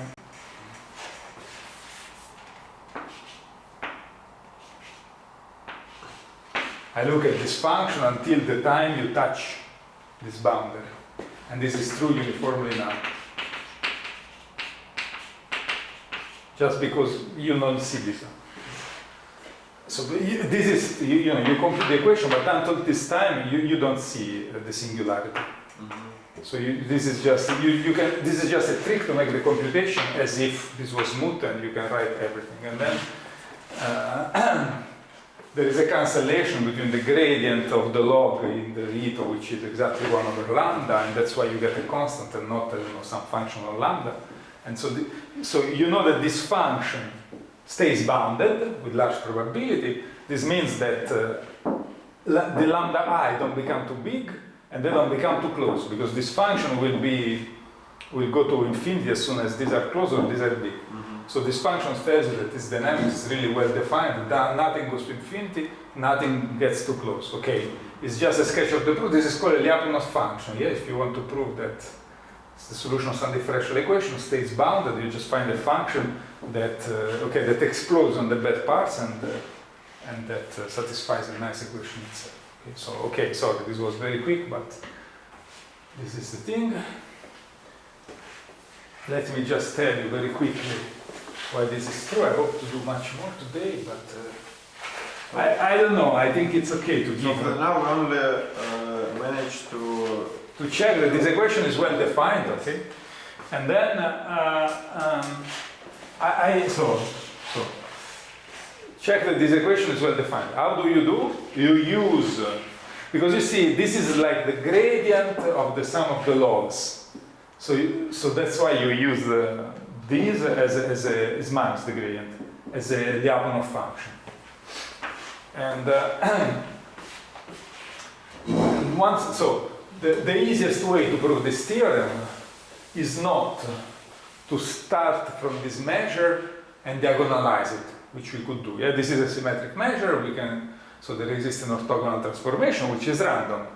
And then we shoot so we write these as O adjoint diagonal O, and instead it's easier to do the opposite. Since the eigenvalues are a function of the matrix.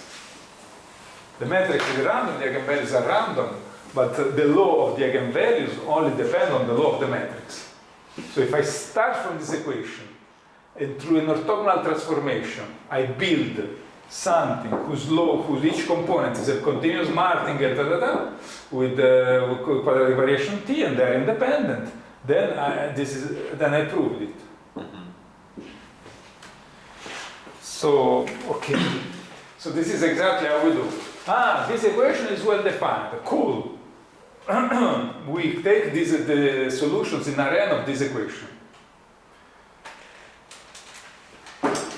Very well. Then we define, this is just for I and j, you define Rij as the solution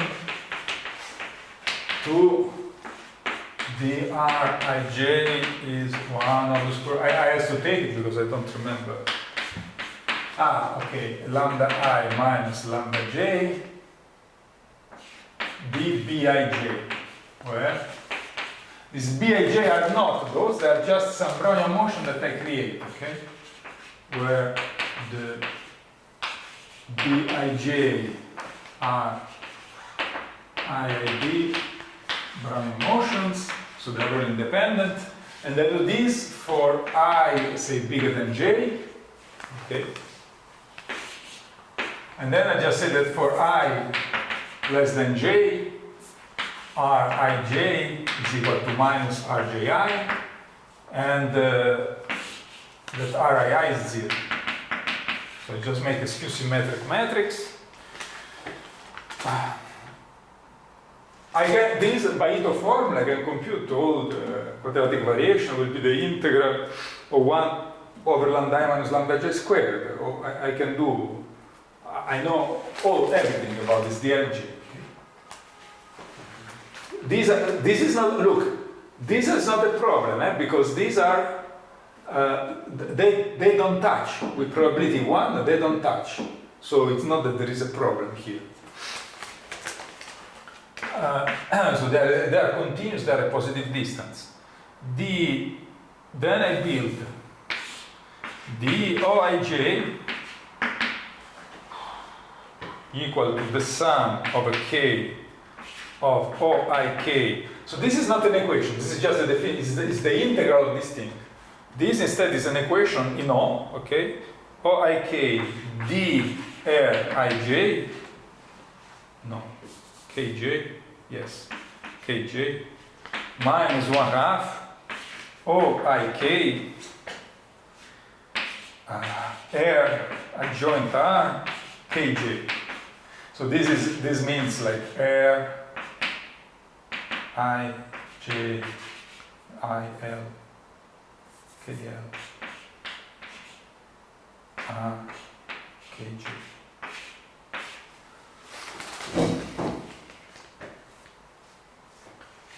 D. So this just means you can write it in terms of the lambda L and the J. So if you want, this just means the sum. Yeah, this is just a Greek notation to actually mean the sum. So KL, KJ, 1 over lambda K minus lambda J. Yeah, so this is just a Greek notation to mean this squared dt.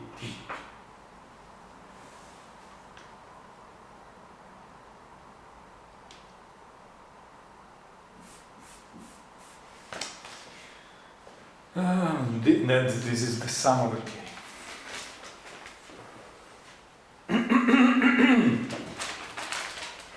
Okay.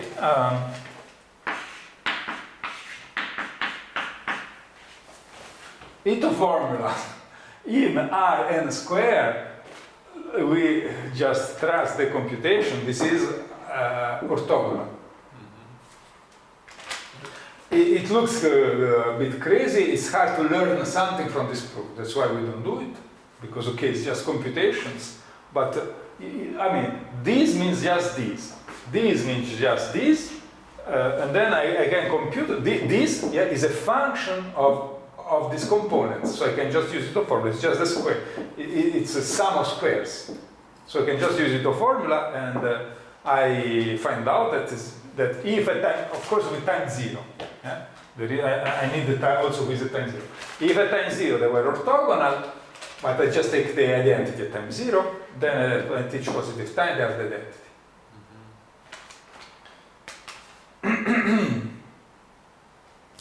And then finally we take yt. Okay. We take yt as O adjoint. So O lambda 1 to the lambda n, the original ones. O. You do the Ito formula for this, which again is, we are in now R n squared plus n, but you can do the Ito formula 0, 0. Oh, so this is not like orthogonal, and these are zeros. And then you you compute the Ito formula for this complicated guy through all these other constructions, and what you get is that dyt is just Brownian motion, each component. It's a long computation. Who cares? You just need to make the derivative of this quadratic and cubic functions in Rn. So it's just a lot of summations, but there is nothing more difficult than Ito formula.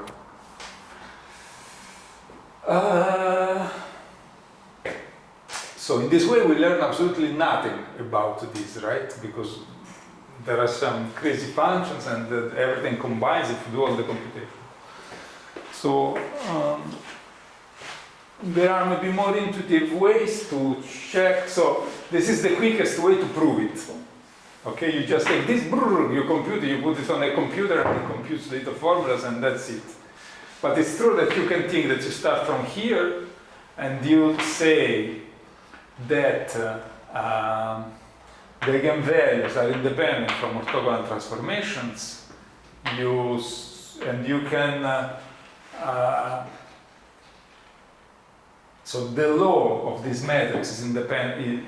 Like if you do an orthogonal transformation, you basically get the same.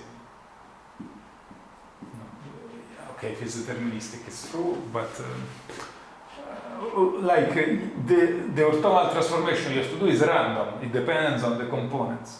So, like if I do a deterministic orthogonal transformation, I get a matrix with the same law. But if I do a random one, of course I can diagonalize it because I can do it for every measure. And I don't know if there is an easy way to get it that you get this Dyson evolution. So it's not a proof where I think we learn much, and that's why I skipped it. I wanted to do something more. So I leave you an exercise.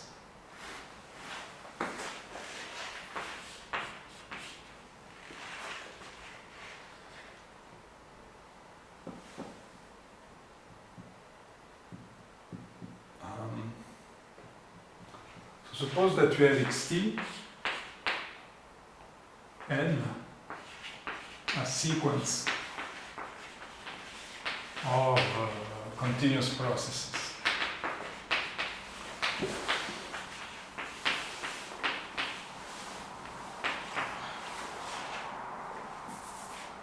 For t in some time interval.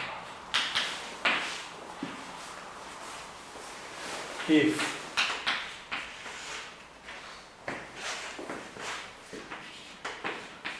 soup of t, the probability of the soup of r less than delta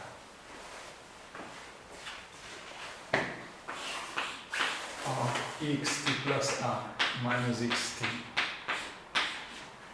is bigger than constant. Say for instance, square root of r.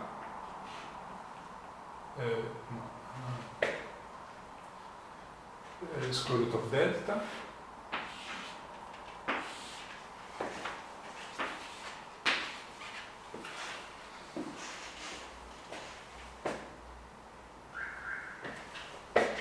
This, okay, goes to 0 uniformly in delta. Let's write it very poorly. Sup over n, lim, when delta goes to 0, is 0. Is clear what is this condition? Yes, the probability that in a small time delta, you don't move more than square root of delta. This goes to 0, and delta goes to 0 uniformly in t and delta. Then xt n is tight in C0t with values, okay, let's say that you are in R. So what does it mean? It means that for each epsilon positive, there exists a compact set in C0t R such that the probability that xtn is in k epsilon. Oh, let's say that that we'd also take that x0 is 0. Okay? xt in k epsilon is bigger than 1 minus epsilon for every n.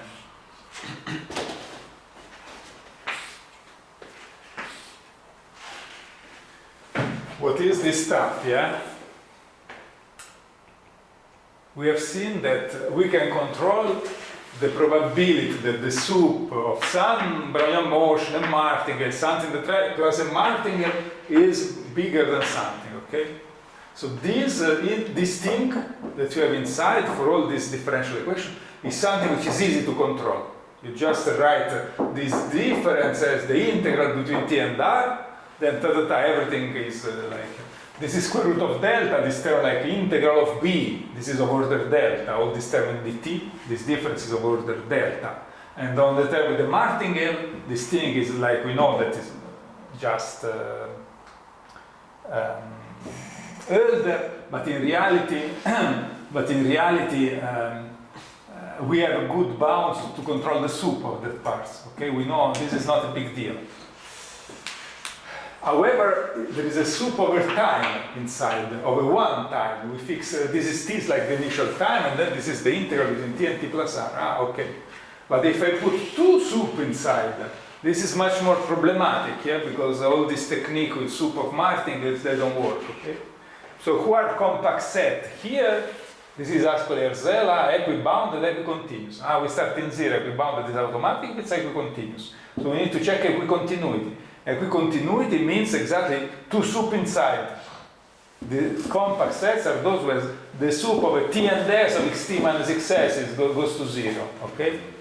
So here we have some explicit bound, and in some sense, like you have a soup of a t inside, and you want to lose maybe a bit on this bound and take it outside.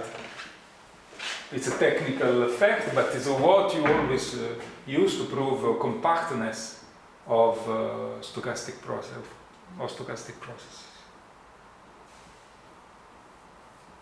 Is it clear? Looks scary, yeah? You need just to write what does it mean. It means that that this, so x, is in a compact set. Yes, it means that for each epsilon, the probability that x is not in this compact set is not. So, who are compact sets in space C0T of R are equibounded равномерно непрерывно, нет, равностепенно непрерывно, да? They should be uniformly continuous. Равномерно there is a condition like равностепенно непрерывно. Равностепенно, да. Равностепенно, yeah, you need so yeah, because I mean these are uniformly continuous. They are all continuous on a compact set, okay? But they should be uniformly continuous. Okay, so it's just me. If we take soup here, it means that the soup over all s and t such that t minus s is less than delta of the distance xt minus xs, and then you take the soup over all the x in k epsilon, okay, and then you take the limit delta to 0, this is 0. A set k epsilon starting in 0 is compact in C, is pre-compact, the equation is compact, if and only if this is true. Okay. So if I take now, I don't know, you fix this thing, you want to take it like this thing is no more than constant square root of delta, for instance. Yeah. So of course we will go to 0 and delta goes to 0. What is the problem? The problem is that you would know it with the probability in here. And instead you want that the probability of this guy is here. So there is some. You divide in chunks and things like finitely many chunks and things. What is index in I don't know, upper and left to left here. N. And the lower. So we have a sequence. No, a lower one. N and lower. It's just dot, like this function. This function, yeah, just the function. Like x as a function. And this is compact set, the compact set of functions.